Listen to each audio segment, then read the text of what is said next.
এসব নিয়া দ্বন্দ্ব কেন, কেউ হিন্দু কেউ মুসলমান। अस्सलाम वालेकुम मैडम। वालेकुम अस्सलाम। आपका इंडियन आइडल में स्वागत है। आप कैसे हो?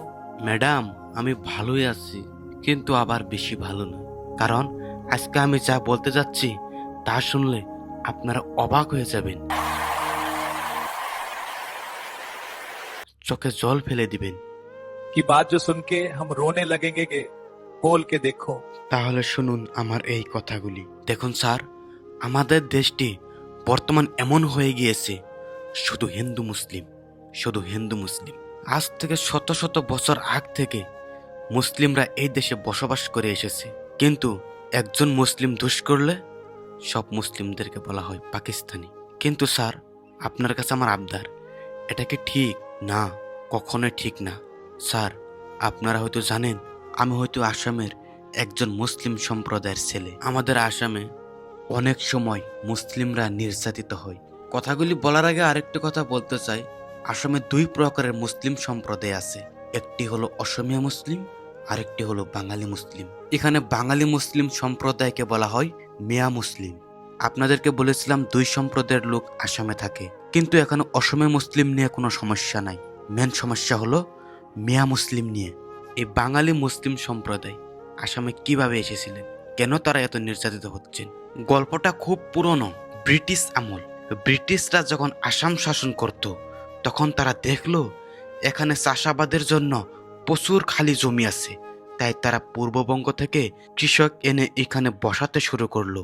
কারণ পূর্ববঙ্গের মানুষ নদীর পাড়ে চর এলাকায় চাষ করতে অভ্যস্ত ছিল।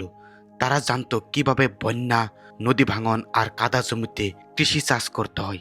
এরপর সময়ের সাথে সাথে কেউ চাষের কাজে, কেউ জমির অভাবে, কেউ বন্যা থেকে বাঁচতে নতুন জায়গা খুঁজে তারা আসামে স্থায়ীভাবে বসবাস শুরু করলো। এইভাবে ধীরে ধীরে গড়ে উঠল মিয়া মুসলিম সম্প্রদায়। तो फिर समस्या कहां से शुरू हुई? হ্যাঁ স্যার, আপনি ঠিকই প্রশ্ন করছেন। সমস্যা কোথা থেকে হলো তাহলে শুনুন। সময় যত গেছে, রাজনীতি যত বড় হয়েছে, ততই একটা কথা স্মরণ হয়েছে, এরা বাংলাদেশি। এই শব্দটা, এই অভিযোগটা তাদের শত শত বছরের ইতিহাসকে এক মুহূর্তে মুছে দেয়। জমি, সম্পদ, ভোট সবকিছু হয়ে গেল ঝামেলার কারণ। কারণ এদেরকে সামনে রেখে রাজনীতি করা সবচেয়ে সহজ। একটা জনগোষ্ঠীকে সন্দেহের চোখে দেখানো, তাদের বিরুদ্ধে ভয় তৈরি করা, এই কাজটি বহু দশক ধরে চালানো হয়েছে। আপনি হয়তো জানেন না, মিয়া সম্প্রদায়ের বেশিরভাগ লোকই গরিব। क्यों वो इतने गरीब हैं? স্যার, কেন তারা গরিব তাহলে শুনেন। মিয়া মুসলিম সম্প্রদায়ের বেশিরভাগ লোক ব্রহ্মপুত্রর চরে বসবাস করত, যেখানে স্কুল নেই, হাসপাতাল নেই, রাস্তাঘাট নেই, নিরাপত্তা নেই, একদম শূন্য থেকে শুরু করতে হয় সবকিছু। এ কারণেই তারা গরিব, কারণ তারা পরিশ্রম করে। এটা না বললে নয়, বরং তাদের জীবনটাই প্রতি বছরের শূন্য থেকে শুরু হয়। क्यों वो लोग इतने ज्यादा जुल्म का शिकार होते हैं? ম্যাডাম, আপনার প্রশ্নের আমি উত্তর দিচ্ছি, তারা কেন বারবার নির্যাতিত হচ্ছে তাহলে শুনুন। তাদেরকে বলে দেখতে বাংলাদেশি মতো লাগে, কারণ তাদের আচার, সংস্কৃতি, ভাষা সবকিছুই বাংলাদেশের সাথে মিশে যায়। যদিও তাদের অনেকেই ইংরেজদের আমল থেকে আসামে এসেছে, তবুও তাদের নাগরিকত্ব, পরিচয় সবকিছু নিয়ে সন্দেহ তৈরি করা হয়। এই সন্দেহটাই তাদের সবচেয়ে বড় যন্ত্রণা। একটা সত্য কথা বলি, মিয়া মুসলিমদের নাম করেই সবচেয়ে বেশি রাজনীতি হয়। ভোটের সময় তারা হুমকি হয়ে যায়, নির্বাচন চলে গেলে আবার সব থমথমে হয়ে যায়। এভাবে এক গোষ্ঠীকে ভয় দেখিয়ে তাদের বিরুদ্ধে মানুষকে দাঁড় করিয়ে রাজনৈতিক লাভ করা হয়। তারা চরচাপড়ি অঞ্চলে থাকতো, তাই তাদের জমির আইন স্পষ্ট নয়। এই সুযোগ পেয়ে সরকারের উচ্ছেদ অভিযান চালায়। যারা নদীর ভাঙনে ভাসে তারা উচ্ছেদের সবচেয়ে সহজ লক্ষ্য। স্যার, আপনারা হয়তো জানেন না, এবং প্রিয় দর্শক বন্ধুরা আপনারাও হয়তো জানেন না, ইতিহাসে বড় ট্র্যাজেডি হলো নেলির গণহত্যা। বন্ধুরা, 1983 সালে নেলিতে যা হয়েছিল তা ভারতের সবচেয়ে বড় গণহত্যার একটি। 3 ঘন্টার মধ্যে প্রায় 2 থেকে 3 হাজার নিরীহ মানুষকে হত্যা করা হয়। এদের অধিকাংশই মিয়া মুসলিম, কিন্তু আজও এই ঘটনার বিচার হয়নি। এটাই সবচেয়ে বড় ব্যথা। মিয়া মুসলিম পরিচয়ের সংগ্রাম আজও তারা লড়ছে শিক্ষার জন্য, অধিকারের জন্য, সম্মানের জন্য। তারা আসামের মানুষ, এখানেই জন্ম, এখানেই মৃত্যু, এখানেই তাদের ইতিহাস। কিন্তু নিজেদেরকে প্রমাণ করতে হয় বারবার, প্রজন্মের পর প্রজন্ম। তাদের গল্প শুধু মিয়া গল্প নয়, এটা আসামের গল্প, এটা মানুষের গল্প, এটা সেই সব মানুষের গল্প যারা বেঁচে থাকার জন্য লড়াই করে, নদীর ঢেউয়ের সঙ্গে, অভিযোগের সঙ্গে আর অন্যায়ের সঙ্গে। স্যার, ধর্ম, ভাষা, নাম এইসব সব কিছু মানুষের পরবর্তীকালের পরিচয়, কিন্তু আসল পরিচয় একটাই, মানুষ।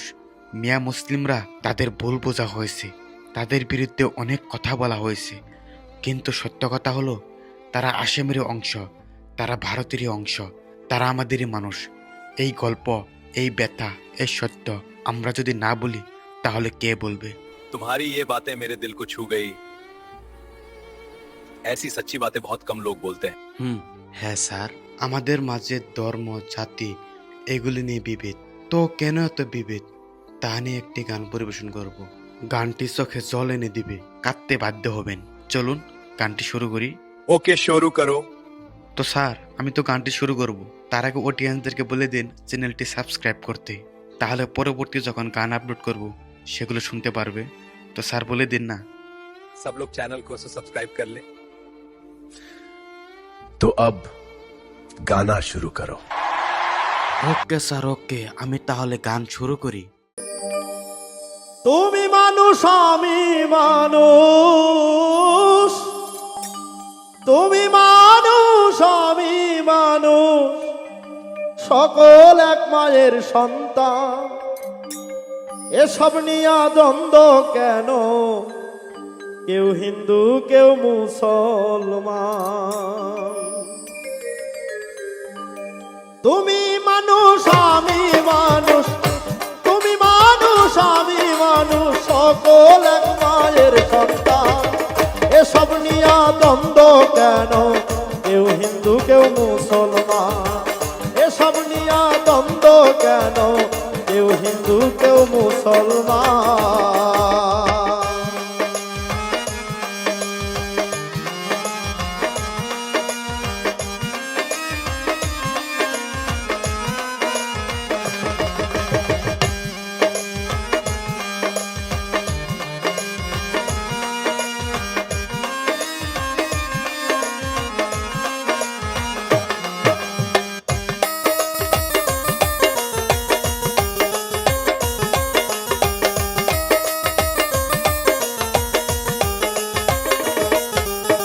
সৃষ্টিকর্তা সবার একজন, শত্রু নাই সে সবার আপন।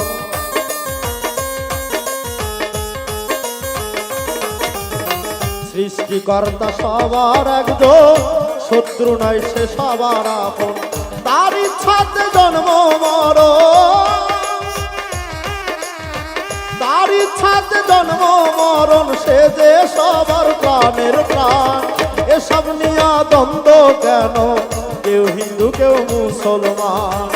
এসব নিয়া দ্বন্দ্ব কেন? কেউ হিন্দু কেউ মুসলমান।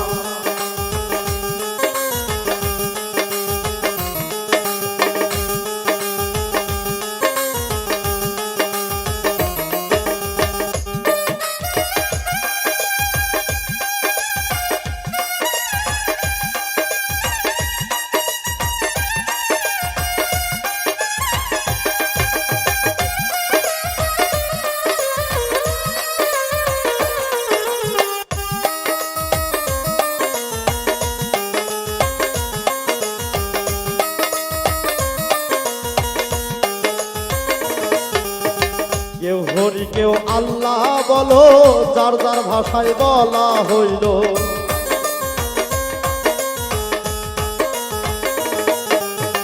কেউ হরি কেউ আল্লাহ বলো, যার যার ভাষায় বলা হইল।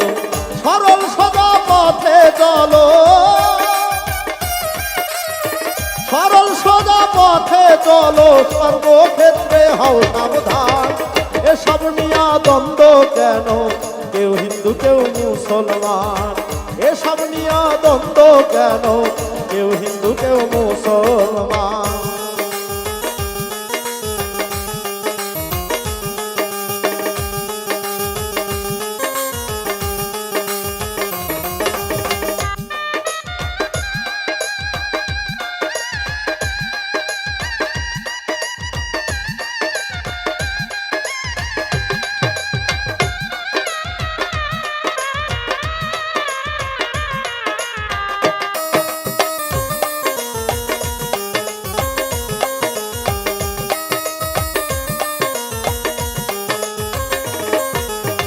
করিম বলে কাঙ্গাল বেশে জন্ম নিয়েছি দেশে।